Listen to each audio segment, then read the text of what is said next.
Hi folks. Well, the girly men cowards on the Rush Bucket Garbage Scow Sea Shepherd, they have been involved in ramming in the Southern Ocean, ramming the Japanese whalers, but of course they say, it wasn't us, it was the Japanese who did all the ramming.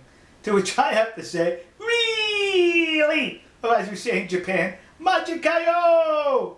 Look at these two videos and you tell me who did the ramming. Interested of selected cost of money and not of selected cost of money. This is the first coast guard officer on board money.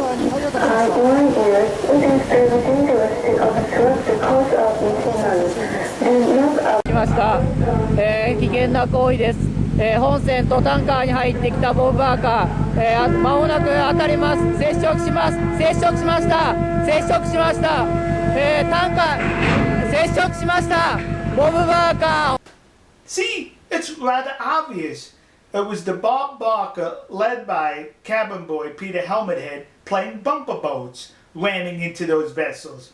So as a result of him playing bumper boats, and they not taking responsibility, His Holiness, Pope Paul the Watson, formerly known as Captain Kangaroo and the Porous, he's demanding from the Australian government, you send a military vessel down here to protect your Australian registered vessels from being rammed by the Japanese. Well, you know, folks, my mother, may her soul rest in peace, she used to say, be careful for what you wish for. Io Madre was 100% correct. Because the Porous, he did get the military vessel. But it was sailing not under an Australian flag.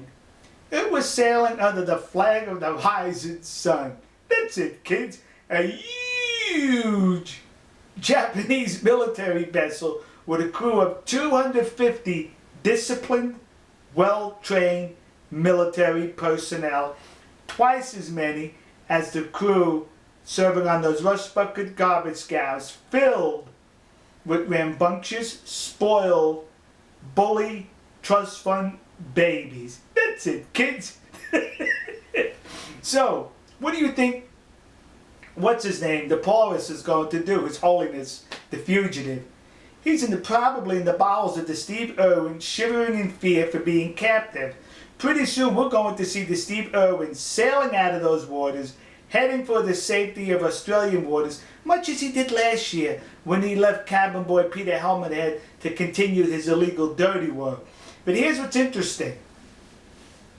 When the Japanese military vessel arrived on the scene, within 30 minutes on the internet, close to 100 Australian news agencies had the same exact headline. Military icebreaker arrives to defend Japanese whalers. You see, that's yellow journalism. This was planned. This was coordinated by Sea Shepherd and the compliant news media in Australia. Instead of them waltzing with Matilda, they're waltzing with the fugitive.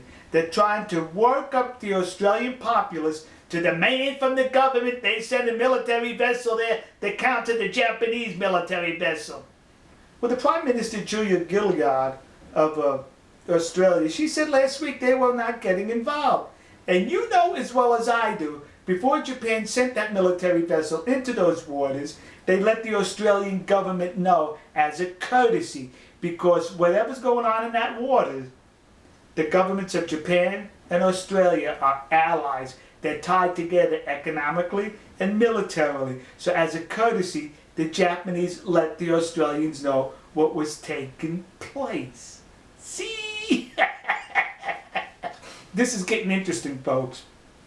To Sea Shepherd, I have to say, domo arigato gozaimasu. Because I feed on your ignorance. And based upon all the ignorance coming out here, I'm becoming a fatter American right here on the Lone Prairie in Texas. Alright folks, we'll see you. God bless you. God bless America. God bless the nation you happen to be in. And God bless the Japanese mariners and military personnel in the Southern Ocean and the Japanese fishermen in Taiji, Japan. See ya.